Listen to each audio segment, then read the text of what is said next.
my review on the first Gallagher Premiership Semi Final. Northampton Saints against Saracens. It was a battle for the ages, a passing of the torch. It was an epic game.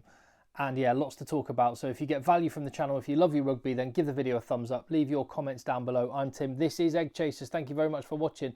And if you're wondering why I didn't put this video up on Friday night after the game, I did watch the game last night, but I watched it in a field in the middle of the Yorkshire Dales, where me and my better half drove our van to, and I parked it up.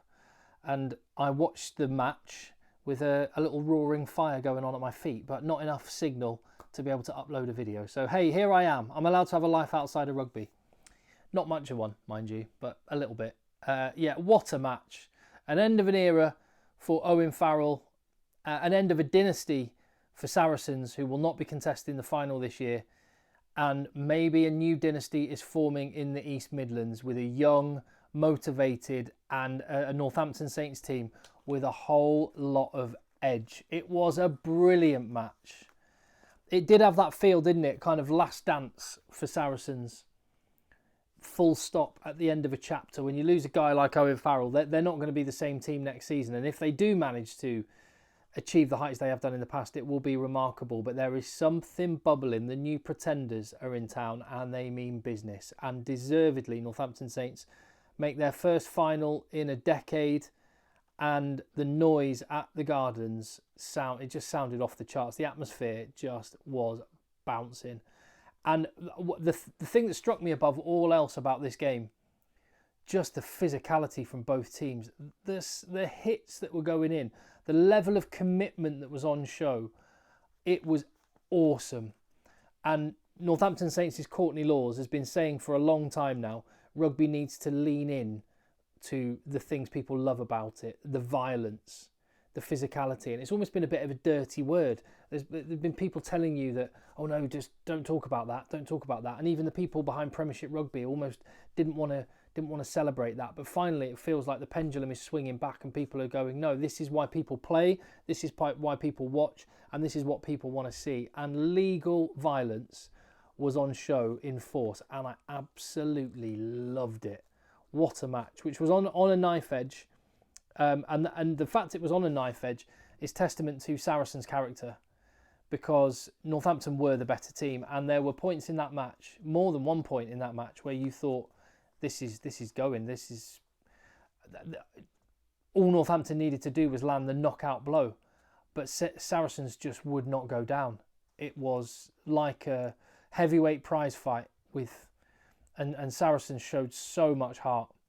And I think when you reflect on the match, we'll come to the brilliant attack, and that first try was everything that we've come to know about Northampton Saints, just slicing like a hot knife through butter, through opposition defences, with deception and with guile and with pace. But in addition to great tries like that first one from Berger Odendal, which, yeah, I'll come to that in a minute. That was, in fact, let's talk about that try. That was Langdon and Pearson punching up in midfield. Mitchell with the tempo, brilliant offload, slice through, try. They make it look so easy, but it's so hard to do at the pace that they do it. But the secret of this fixture, the secret to this result, was Northampton Saints doing all the things that Saracens have always done better than anybody else. When they were winning their 6 Premiership titles, when they were winning their 3 European Cup titles, they had a rock solid scrum, they had a great line out, and they had an awesome swarming defence and a brilliant kicking game. Northampton Saints had all of those, but more than Saracens, and that's why they won the game. You can talk about the Northampton attack all you want. Their defence was off the charts, their scrum was on top, their kicking game was sensational. And it's the same, having watched, and I've said this on the video that I recorded a little bit earlier, after watching Bath against Sale, I'd reflect on the 2 finalists, Northampton and Bath. They are the 2 teams that kick the most in the Premiership, which is not a negative. Not in my mind, that's not a negative. They kick the most, and they kick the most intelligently. And Ben Spencer and Alex Mitchell, everyone's going to be talking about the 2 Finns. Finn Sanity at Twickenham next week. Finn Smith, Finn Russell. Yes, they're brilliant. But the secret behind these 2 teams that are in the final is the 2 scrum halves. And they are the heartbeat of the team. Finn Russell's amazing. Finn Smith is amazing. Ben Spencer and Alex Mitchell, the real deal. 1 and 2 for England, probably in the summer, and they're going head to head. And Alex Mitchell was the difference in this match. He was absolutely sensational. The tempo he plays with, the tactician that he is, absolutely loved it. But yeah, all those nuts and bolts that have evaded Northampton for years, they've been getting better, but they've just matured. They've come of age, and yeah, Trevor Davidson shouldn't be overlooked, the impact he's had. And Curtis Langdon as well, who I've been raving about for some time.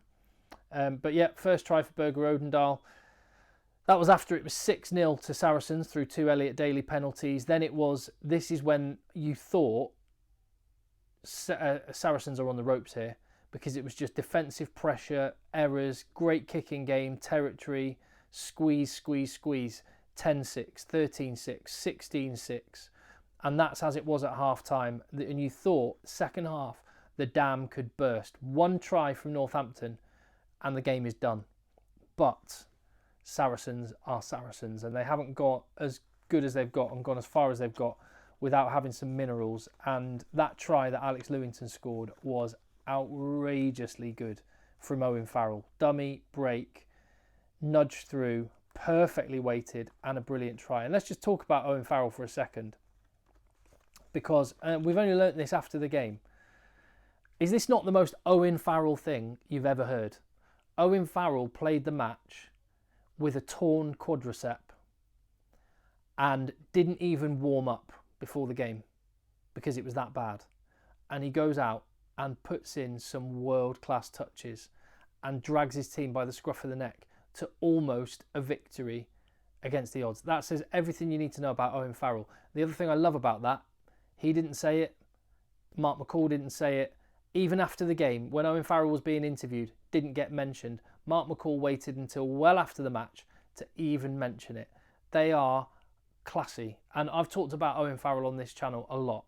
I'm one of his biggest fans. I was out there in France at the World Cup and I had to listen to England fans and French fans and fans of many nations booing him, disliking him. He is absolutely elite. And he's one of the greatest English rugby players we've ever seen. And that is how it ended for him, and it ended with him on one leg playing world-class rugby. Fair play, Owen Farrell. What a guy you are. And my other channel, FR UK Rugby, which if you haven't subscribed to that already, you really should. That's going to be following Owen Farrell's journey to France. And there is an interview with Courtney Lawes up there right now talking about Owen Farrell, and more to come from Courtney next week. So that's FR UK Rugby. I'll put a link in the description down below. Courtney Lawes, I'm so happy for him, talking about legends. He could have been playing his last game in English rugby. He played his last game at home. He's got one more match, and he has said in the aftermath of the game last night, the win in the semi-final means nothing unless Northampton go on and win the title. And that's how he wants to go out. And I wouldn't put it past him, because Northampton Saints, yeah, it was... oh yeah, I've missed out some of the game, haven't I? So that got it. That got it to. Yeah, it was 16-13 at that point. And then Finn Smith and Northampton, with their defensive pressure, started to tighten the screw again. It was 19-13. It was 22-13. 9-point lead again. And you thought, this is done. And again, with just minutes on the clock, just enough to give them a glimmer of hope, Saracens pull it back with a good try through Sinti. They had hope. It wasn't over yet. But the right team won, and it's fitting that they just squeezed the clock out, stuck it into just played the more streetwise rugby, forced the errors. Saracens coughed up the ball. Game was done. And deservedly so. Northampton were brilliant. And you go through their team and you think their front row, Davison, Waller, Langdon, were immense. Langdon, he's got to tour with England this summer. He has to. Coles in second row was great. Courtney Lawes is Courtney Lawes. What a man. Absolutely love that guy. Alex Mitchell was the difference between the two teams. And then behind the scrum, yes, there was great attacking moments, and Finn Smith's goal kicking and tactical kicking along with Mitchell was brilliant. But I thought Tommy Freeman, his kick chase and the pressure that he put on Saracens all night was absolutely massive. And when you've been talking about Tommy Freeman, if someone had said, tell me about Tommy Freeman as a rugby player, quite often you would say, oh, you know, he's got amazing skill set. He can kick, he can run, he's got good steps, he's quick, he's good under the high ball. But what Tommy Freeman did in that game last night says everything about the team that Northampton Saints are. He worked his nuts off, and that's why they won the game. That's why they're going to Twickenham. And delighted for the Northampton Saints fans who remember the good days. They've had to watch Leicester many times, their rivals up the road, lifting pots. But they've got a chance to do it themselves now, and we've got a hell of a final to look forward to. Cannot wait. Thank you for watching, and I'll see you on the next video.